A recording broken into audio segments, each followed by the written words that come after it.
ever since QAnon started spreading and it became this massive conspiracy, there were a bunch of people at the Capitol attack on January 6th who were QAnon believers, right? They had bought into this conspiracy theory, right?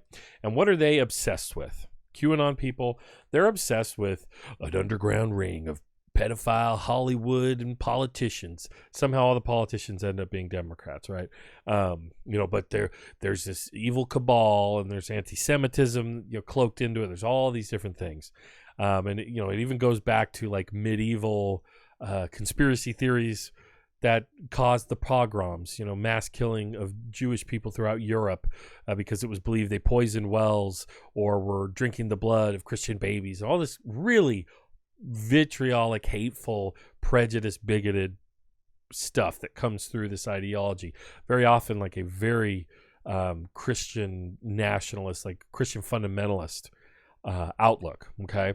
So QAnon was obsessed with pedophilia and child trafficking and, they believe all this crazy stuff that Donald Trump was this hero against this. But I've actually done reporting on human trafficking. I won an award for a piece I did about human trafficking. And the thing about human trafficking that is really most people don't understand is a few things. First of all, it's quite commonly where it's, of course, underage girls and boys, that they're often trafficked by older men who groom them over a period of time, isolate them from their families if they have any, and then they move around. They usually traffic them in motels or houses of other people in rough parts of town, stuff like that. So this idea, Jeff Epstein, which everybody knows about Jeffrey Epstein, the crazy billionaire pedophile, he, like what he did had grooming and it had all those things, but he was so wealthy, he was really able to, have a buffer between himself and his crimes until that all fell apart. And it wasn't, he was not finally caught because of the machinations of Donald Trump or some, right-wing God king like they believe, but through journalism, through specifically a journalist that I believe it was the Miami Herald, who really just tracked down the story, kept at it. Donald Trump's former, I believe it was it agricultural secretary or maybe labor secretary, was the U.S. attorney in Florida who gave Jeffrey Epstein a free ride the first time he was tried, before he was tried again and ended up killing himself, right? But the other thing that falls into human trafficking that a lot of people don't understand is only very recently, is law enforcement treating human trafficking and that's the prostitution of the trafficking of underage women. Only now are they treating it as something other than prostitution.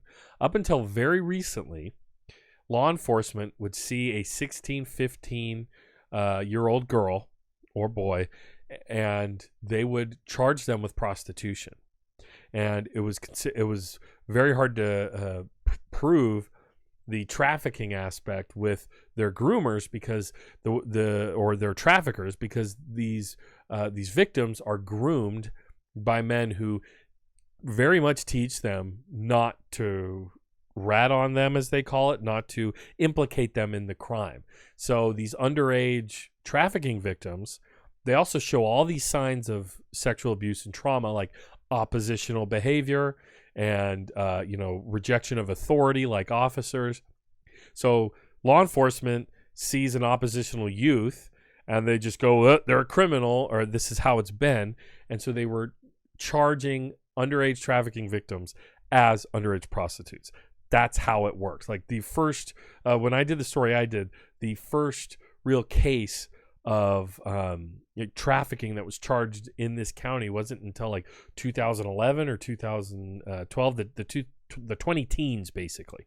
And that was because law enforcement just didn't try traffickers that way. They literally were criminalizing the victims. That's a big important aspect of this that people don't understand. But I bring it up because in Santa Barbara County, there were 13 arrested in a human trafficking sting. But this is in the Santa Maria Times, our daily paper out here. But what's really kind of crazy about this is this was part of a statewide sweep of human trafficking. But what happens here is we're going to get into. So, more than a dozen people were arrested across Santa Barbara County during a 4-day statewide operation against human trafficking in January. Now, you might think, wow, like, are all these people trafficking, boys and girls? Let's find out. The operation, dubbed Reclaim and Rebuild, took place from January 25th to 28th. It included the arrest of 12 sex buyers and 1 human trafficker, according to the Santa Barbara County Sheriff's Office spokeswoman Raquel Zick, who did not identify those arrested prior to press time. Additionally, 5 potential human trafficking victims were connected to local resources by the Santa Barbara County District Attorney's Office's Victim Witness Program. So that was a big part of what I reported on, was that Victim Witness Program. They connect these victims to resources, therapy, really important stuff for them to get access to.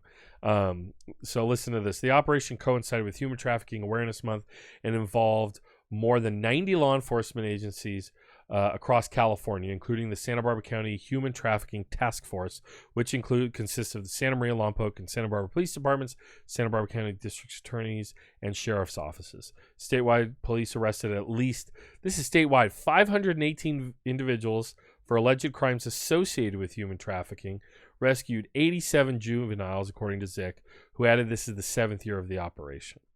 So I think that's a good thing.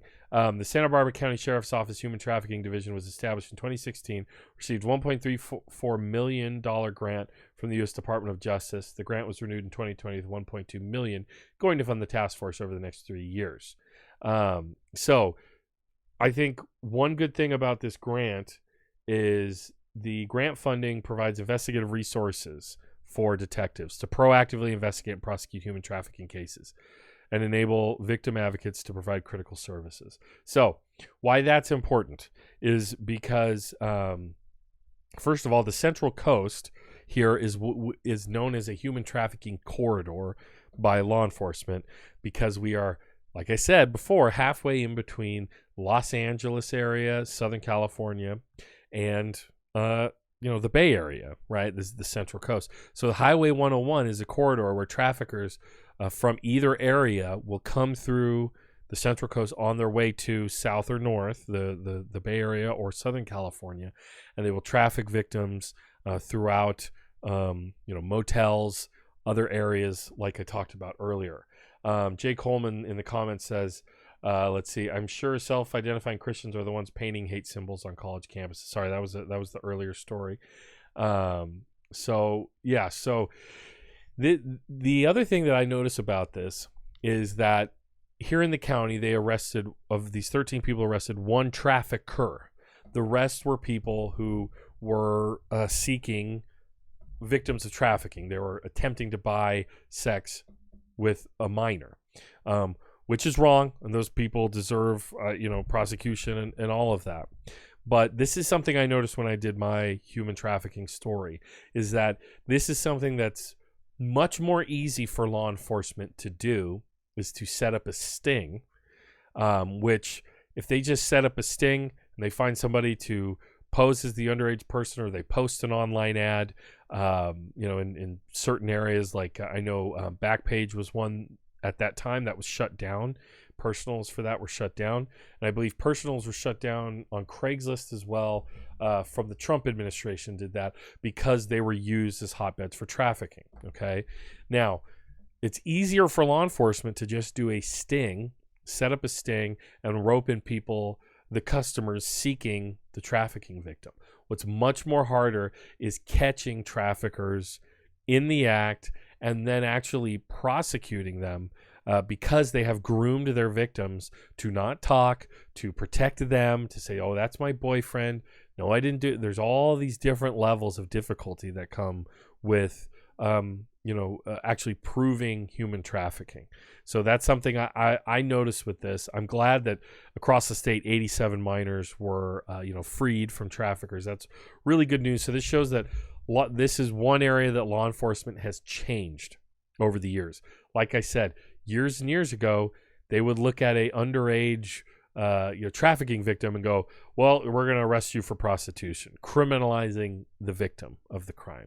So, that's just a beat that I've followed. Again, I won an award on human trafficking, and that was because local, law. It was about how local law enforcement was looking at it and trying to look at it differently. This is why, and a big reason why they were doing that was because they were getting social workers involved with law enforcement, because law enforcement sees criminals everywhere, right? Where basically they're hammers and all they see is nails. So by bringing in social workers, I talked to this one social worker who was very, very sharp, and she was making the point that, look, like they're just seeing a young girl with oppositional behavior and they see a criminal. She's like, when I look at a young girl with oppositional behavior, I'm seeing a victim of childhood sexual abuse. I'm seeing a victim of trafficking. This is someone who has post-traumatic stress disorder, who has all these other issues that law enforcement hasn't been trained to recognize. So that's what I worry about when I see these kinds of stories.